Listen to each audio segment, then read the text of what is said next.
ఉదాసీనత ఏమాత్రం పనికిరాదు. ఒకవేళ కావాలని చేసుంటే ఏదైనా కక్కుర్తిపడి కలుషితం చేస్తుంటే మాత్రం చాలా సీరియస్గా ఉంటాం. ఒకవేళ ఏం జరిగిందో మొత్తం ఎస్టాబ్లిష్ చేసి దోషులపైన కఠినమైన చర్య తీసుకుంటాం.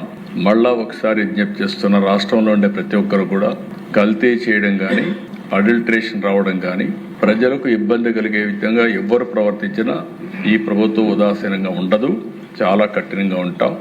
ఆ విషయం గుర్తుపెట్టుకోవాల్సిందిగా మరొక్కసారి హెచ్చరిస్తూ, ఎవరైతే చనిపోయారో ప్రాథమికంగా 4 చనిపోయారు.